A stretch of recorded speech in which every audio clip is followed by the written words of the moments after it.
So I'm back in a new forest, and I thought I'd just go for a walk and talk again, because the last video, people seem to really like that video. I gotta admit, I was really surprised. I didn't think anybody would be interested. I thought it'd be a big bomb, and everybody seemed to like it. So I want to say thank you for that. And I just wanted to come in because I have something to say. I had some more stuff I would like to talk about, off the channel kind of thing, off the grid per se, and just talk about getting older and gaming, and what a strange thing that is. And you know what? I'm just going to explore over here for a second. Just don't mind me. And I'm not going to walk as fast as I did the last time. I was speed walking through the last video.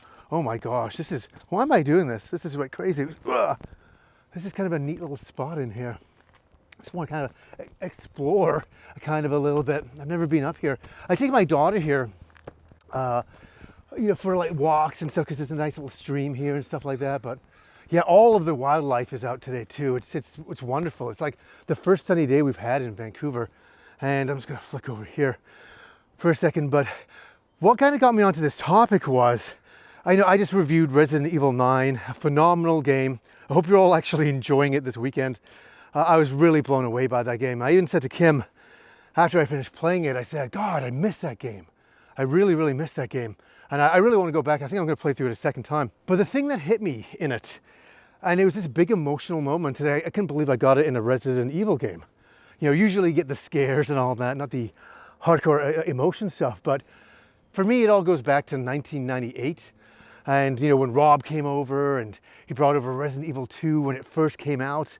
And I played the game that night, and I fell in love with it. I didn't mind the first game, but the second game made me a believer and a hardcore fan for life. And what's interesting in that game is Leon Kennedy was like in his early 20s. And that's where I was. I was 23 years old at the time. And then in playing, Requiem, Resident Evil 9, Leon Kennedy is like in his early 50s. And that's where I am. And I thought, oh my God, half of my life, I've done Leon Kennedy's arc that's brought me to this point. And it was weird. It was a feeling of, oh, I am getting older. And it really kind of sunk in a little bit. And, but I got to say one thing, I'm very proud of where I'm kind of at. I'm not a guy who just lives in the past and says, oh, only the old video games are good. I don't believe that at all. And I wouldn't have even said that back in the day. I'm always, wanting to play the next game, because I've always been that way. That's never changed for me. That's never been something that's ever changed. And so it's been fun to keep on going through life, rather than just stopping and going, no, the Super Nintendo was where it was at for RPGs. There's nothing better than that. And the Super Nintendo was great for RPGs. It was amazing, but it wasn't the only, machine, out there with the best kind of games. There's been so many consoles over the years, and I've wanted to play all those games. I wanted to play all the latest games. That's one thing I want to say to any younger people who are watching, if there is I hope, knock on wood here, I give you some hope that you can get older and you can still enjoy all the things that you love. You don't have to give them up. I remember I've mentioned on the channel before, my parents gave me a hard time when I was like 14 years old, going, oh, what do you want for your birthday? I was like, oh, I'd love some G.I. Joes. And they're like, aren't you a little old for that? And I was like, am I? Am I supposed to? And then I realized it's a kind of a social construct to say that I'm too old for that stuff. It's more of my parents weren't into that stuff. They thought I should be moving on to other things. What are the things I'm going to get onto at 14 years old? I just want to play with some G.I. Joes. I like collecting the action figures. I like the cartoon. And that's another point I really want to bring up, is that my parents, I hate even saying that I'm Generation X. I hate like breaking entire people down to like a one saying, oh, I'm Generation X, I'm a millennial. All that. I think it's so small-minded in a lot of ways. But quite literally, my generation was the first generation to really embrace video games. My parents weren't into video games at all. It wasn't something they grew up with. My parents grew up after the war in England. So they were all about working hard and, looking after a house and all that and raising kids. I know those things are wonderful, and my parents did an amazing job. I'm always in awe of them for that. But the whole idea of personal entertainment, I think, was brand new. Like, my dad loved movies too. I remember him saying, hey, do you want to see this movie? I don't know, what it's called. It's something like Raiders of the Lost Ark. That was like 1981, and my dad took me to see every big movie that was ever released back then. Terminator 1, Terminator 2, all of those movies. And he always loved that stuff, but he never wanted to collect it. He never wanted to own like the movie. He never wanted to own the VHS copy, which was back in the day. He just enjoyed seeing the movies, and it kind of moved on. So I just got a weird bridge. This bridge is like something out of a video game. Oh, I'm back on track here. But yeah, it was interesting. I've been thinking lately about being older too, is that I'm really thankful for my parents. They gave me a cushion for, like, I don't know, for me to be able to play and to enjoy and have a great childhood. They gave me that cushion. And I think, you know, I was walking the other day. I was going for a big walk the other day, and I was walking and I was like, why am I so happy? And I'm not being funny for the title of the show.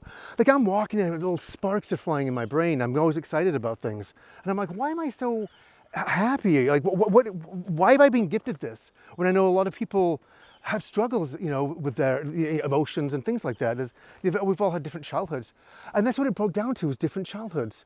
That my parents facilitated me to be able to enjoy my childhood and to have a good childhood. And I'm always very, very, very thankful to my parents. I mean, I'm definitely older now. My parents are gone. And that's what they left with me with. And that's, I think, why I don't know, I always look at the bright side of stuff. You know, I always look at the bright side of life, you know, from the life of Brian. I'm always looking at the bright side of things. And it's kind of, I'm really thankful that I have that. And I'm thankful for my parents. And that's something I'm definitely trying to give to my daughter now, is that, you know, that feeling that, you know, where she's allowed to play, and I sit and draw with her, and I encourage her, and me and Kim both do. And we sit and read to her. We're trying to create happiness for her.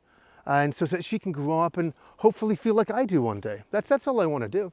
You know what I mean? I don't want to, a girl, I don't have like ambitions. Oh, you have to be a hardcore mathematica person, or you have to be a doctor or something like that. I just want you to be happy. That's what I want. I want you to have a nice, enjoyable life. And let me say something, life isn't always enjoyable. I've gone through some tough times. I mean, in my life of not knowing what the heck to do. I've talked about it on the channel, and I think a lot of people have responded well to that, but they know what that's like. They've gone through it, or they're going through it. And we're all at different sections of our lives. And yeah, I mean, there was one time, this is something else I want to mention, that, God, it must be in the year 2002. I was still struggling to find a job. I didn't know really what I was going to do with my life, and it was really, really hard. And I was kind of closing off from a lot of things. I was playing a lot of Final Fantasy 11 and stuff back, you know, I think that was later in 2003 ish. But I didn't know what to do. And a certain movie came out, and this is getting back to, this is going to lead into another bit of the story. I got Lord of the Rings. You know, I watched it opening night. It meant a lot to me in like 2001, 25 years ago. And I was blown away. I never read the books. The books were way too heavy for me. And I saw the movie opening night at 12 o'clock. I got out at 3, lit a cigarette, and said, that movie was perfect. It was absolutely perfect. And so the thing is, in 2002, I got the DVD.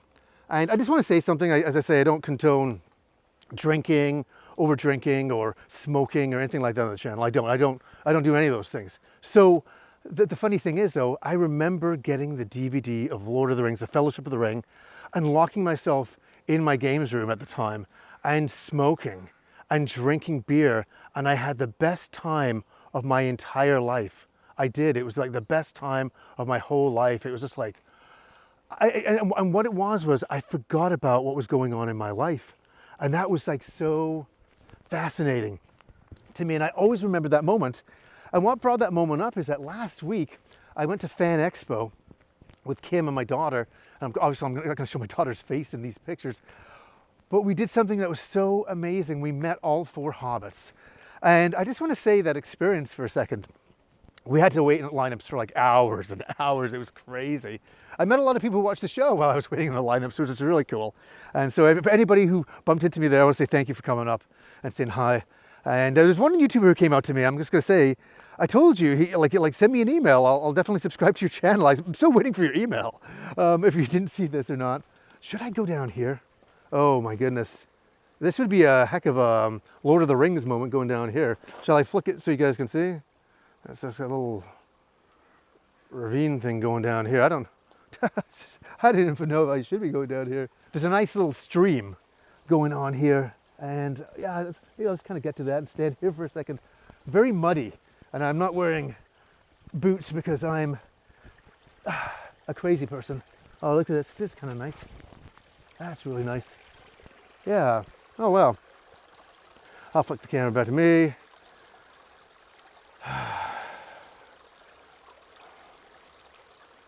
There we go. This is kind of nice and surreal. It's nice standing by a stream. It reminds me of being a kid. It reminds me of being young. You know, as I'm talking about being old. But I just want to say, like, Elijah Wood and all of them, like, winning this lineup. You know, I first got up to Billy Boyd. And oh my God, what a great human being he was. He was so nice and so funny. And we shared a little bit of a laugh, and he was genuine. He wasn't just like, you know, I'm there to get an autograph, and he could just be kind of like, hey, thanks, man. But he gave me a moment, and I really appreciated that. The next I saw Dominic, you know, the other funny hobbit, Mary, and he was so amazing with my daughter. And it's something that I'll never forget. He made a big thing, because we said, oh, she's a little bit scared to see you because she's worried that you might have some fireworks, a big dragon fireworks. And he went into straight acting mode. And he was just like the coolest guy ever. All day, the next day, she was talking about him. And, you know, so, you know, if you meet somebody, you know, like, you can have a real effect on them. I just want to say that you can have a real effect. Sean Astin was nice enough. He was in a rush to get out of there. And the last person we were going to meet was Elijah Wood. And we went up to him, and he signed for us. And then Kim said, hey, could we get a photo? And he kind of looked at us like he'd had a long day. Like, he had a long day. He was signing all day. He'd done panels. He'd done photo ops. And he kind of looked, and he jumped up, got behind us, and took a photo. And what a guy. What a guy. I mean, that was a true test of his character. And what a true, super great guy to do that in that moment. I'm not kidding, he was exhausted. And it was just like, it was really fulfilling for being that John I was talking about earlier, sitting in that room watching Lord of the Rings, Fellowship of the Ring, and having a moment, being lost and not knowing where I was at, and feeling, oh my God, can I get out of here? I'm gonna land on my face. It's too funny. Oh my gosh, am I out? I made it. Oh, looking out for the ring race right around here. Yeah, but it was a heck of a moment being lost in like 2002 and escaping with alcohol and cigarettes in a room one night with Fellowship of the Ring. Something that gave me a little bit of comfort. And here I am 25 years later getting to meet the hobbits with my wife and child, and it was really nice. I mean, so I just feel like there's hope for everybody. I really do. There really is hope for everybody. Oh my God, there's some nice little mist going on here. Can I capture this moment? I wonder if I can. It's really kind of nice. There we go. I don't know, just walking by, seeing things like that. This is why I'm into RPGs. I love stuff like that. It's just so cool. It's so cool. And I gotta say, like, the birds are out today like crazy. They're going nuts. They're going nuts. And it's nice because I'm in Vancouver and it's been raining and it's been dark for many, many months. So when I get a day like this, I'm like, you know what? I'm gonna do a vlog about getting older and gaming. And it is interesting. It's interesting being 52, and it's interesting having a show. And you know what? I just still have the enthusiasm. I always say that when I make these vlogs, but it's true. I really want to say that. I always have the enthusiasm. I feel it's such a gift that I get to talk about these games and play these games and talk about them every week. I never get sick of it. It's a dream come true for me. It really, really is. You know, it's funny, dreams come true of where, again, my journey from gaming kind of started was in like 1987. You know, I played hockey, ice hockey, because I lived in Canada. My dad was a big hockey guy. He actually almost got drafted, which is really, I've never kind of talked about, way back in the day. But so he kind of pushed me into hockey when we came to Canada, and I got into it. And I wasn't a very good hockey player, like for scoring goals, but man, I could beat the heck out of people. That's all I did in the game. Everybody called me the kamikaze because I just go ramming into people, and it was really funny. But one night, I'd finished a game, and I had my hockey bag over my shoulder, and I'm walking to the car with my dad.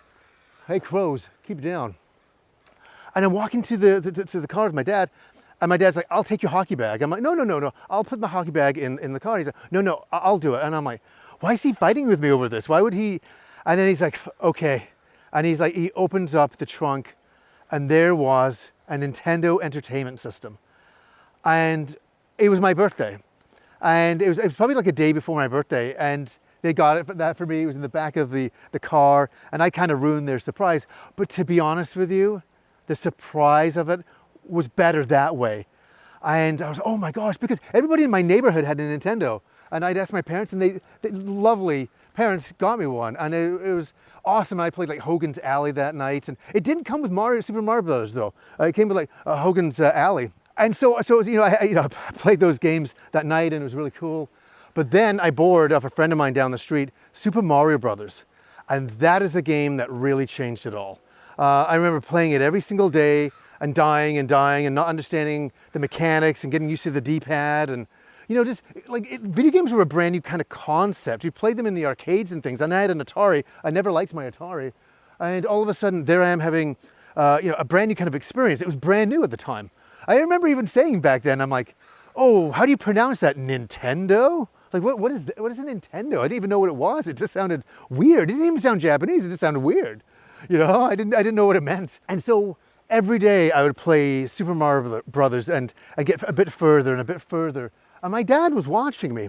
And then one amazing day, I got to the end of the game. I defeated, Bowser, and rescued the princess. And I'm like, oh my God, I had this moment. It's like euphoria.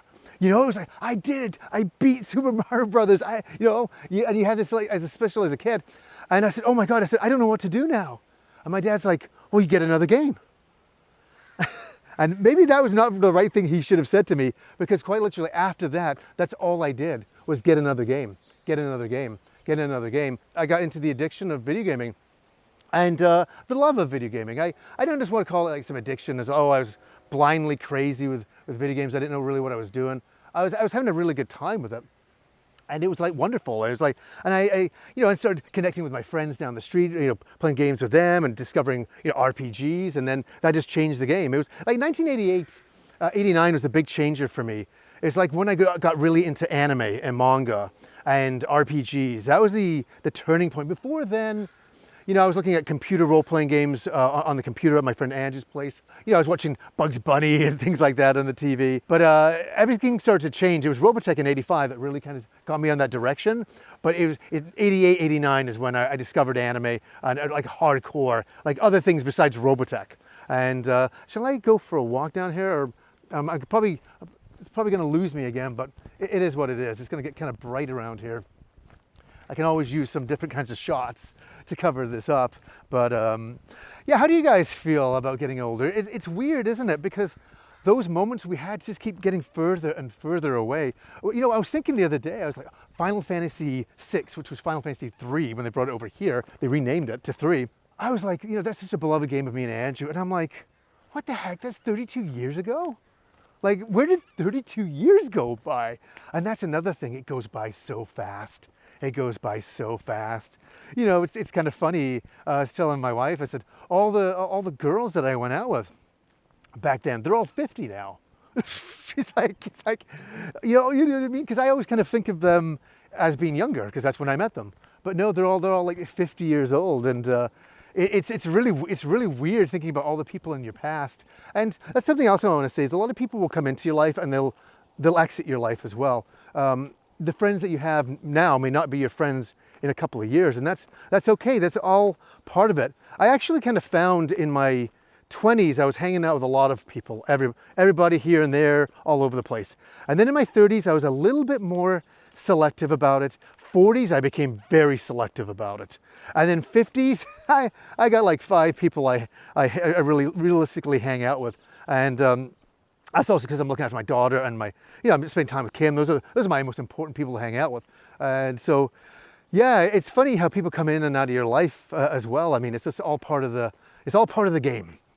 It's all part of the game. And yeah, I mean, gaming is the best it's ever been. Some people may disagree with that, but I think it's incredibly healthy in the stance that we're getting some incredible games. And if you had taken John in 1988 playing, like, say, I'm just coming up with something off the top of my head, Super Mario Brothers 2. And you look at that style of game, and then you look at Resident Evil 9, Requiem, and you're like, what? Like, John's little brain would have exploded thinking that that's the future of video games? Really? Can that be the future? Yes, it is. Playing on high definition televisions. Listen, I was telling my daughter the other day, like, she's watching TV, and I'm like, hey, so I went up to her and I said, you know, this little bit of the TV here, and I did a little section. I said, this was the size of my TV. Meanwhile, she's watching it on a 65-inch television. And I was kind of like, you don't know how good you've got it. You really don't know how good you've got it. And I don't want to be that father going, yeah, you know, back in my day, we had a 26-inch wooden TV. Actually, 26-inch wooden TV would be pretty big. You know, I remember the first TV I got for my room was 21-inch, and I nearly cried. I couldn't believe how amazing it was. That Christmas, getting E3 at the time, and I was like, oh my God, I can't believe I have my own TV. It felt like impossible as well. And yeah, no, but I mean, things change, things get better, and I think video games have just gotten way better. I mean, there's arguments to be said about all sorts of things, and I'm not going to get into all those arguments today. They don't really have an interest for me. Oh yeah, like the water's really filled up around here. It was really, in the summertime it kind of dries up, and this time it's really nice. Because my daughter always likes to throw like little daisies in and watch them go float down the stream. That's kind of nice. And I know in my last vlog I was talking about Billy passing away, Billy of the Game Chasers. For anybody who doesn't know who he is, I'm surprised if anybody doesn't know who Billy was. Billy passed away, unfortunately, you know, last year, and it just shocked us all. It really did. And I was talking to a friend of mine on the show, another YouTuber, and we were talking about Billy, and I said, you know, I don't want to forget him, you know, because the reality is Billy's gone forever, and he's never coming back. He's never coming back. In 1,000 years, he won't be back. He was here for this brief moment. It's always like really sad to me. And we were just talking about it. I'm like, I don't want to forget about Billy at all. You know, I want him to keep him here and in the here and now. And he never will be again, which is just like, just impossible. I still can't believe it. Every time I think about it, I'm like, that's not real. Billy's still around. He's the strongest guy I knew. One of the strongest guys, strongest personalities that I knew. And he's not here. It's just nuts. Yeah, and I was even talking to as a friend of mine about ego and about YouTube and about ego. And I said to him, I said, you know, I don't have any ego to do with my show, and the reason why is that I know if I passed away, people would be upset, and especially my family. And my family would have a hard time with it for the long run, which we all understand. But everybody else would be upset for about maybe a few weeks, maybe, dare I even say, maybe they'd even think about me for a month. And then guess what? They move on in life. Everybody moves on. Life is continuing for everybody.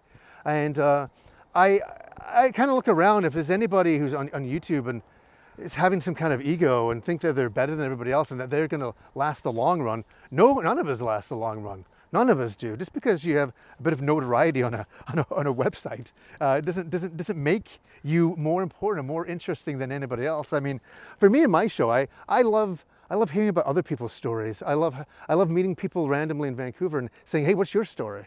You know, like, what's your video game stuff? I love the conversation about games. I mean, that's why I'm into it. And another thing I'm trying to do, because I'm getting older, is I'm working out a lot. I'm working out a heck of a lot. Into the new year, I've actually lost over 22 pounds, which is kind of crazy, and that's in a short amount of time. I started kind of like weightlifting and doing all that stuff when my mom passed away. I thought, you know, I just turned 50, and I thought, I've got to get myself into some shape, because at 50, you can really get out of shape. And so I started really working a couple of years ago. And then at Christmas time, you know, Christmas is fun, you start eating all the good food and all that good stuff.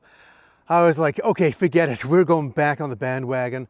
And yeah, I've been working out since, and you know, walking every single day on the treadmill or anything like that. And feels good. I love working out, especially getting in, you know, becoming older. You have to kind of look after yourself. You have to, you know, do some weightlifting and watch your weight and things like that. I mean, I'm not preaching to anybody. I'm just saying this is for me. I needed to do it. And it makes me feel way better about myself, and just just in general, especially when you get older, like you can look at a piece of pie and you gain weight. And that's the truth. So yeah, nothing completely crazy that I've been doing, just a lot of fasting. A lot of fasting's been really good. I don't eat for, you know, I stopped eating at like 5 at night. I don't eat till like 12 o'clock the next day. And I weight lift in that time. And I just eat proteins, very, very low sugar, if any sugar at all. And I try to keep the carbs down as well. And so yeah, it's been a bit of a journey, a bit of a fitness journey that I've been on. I feel that getting to 50, I have to do this for myself. I have to keep myself in a better way. And the crows, it is getting nice out because all the crows are going crazy. Oh, I'll leave you with one last thing. I'm gonna come over here and look at one thing that's so cute. Every time we bring our daughter here, we take her to this one thing over here, which is it's really adorable. And you know, we're holding on to these moments because for her to kind of like hang on and believe. There's some big birds up here. Oh my God. I'll try to film those for you afterwards. But look here, I'm gonna flip the camera around. This probably be a bad idea. Right here, we always tell her this is a dragon egg. We always tell her that's a dragon egg. Oh my goodness. Yeah, she loves it. She loves it so much. And I'm like, oh, it's from the ancient days. And yeah, and you know, I'm using my imagination from when I was a kid for my daughter. It's really, really fun. It's cool. I'm gonna see if I can do something here. I don't know if I can. I'm gonna see if I can get these. Look at this right here. They're all going crazy. Look at all the big nests up there. I don't know if you can see them. That's just totally amazing. That's totally amazing. It's just you know, I'll flip back to me if it wants to connect to me or not. Whoa, I almost walked into a big thing of sludge. Oh my God.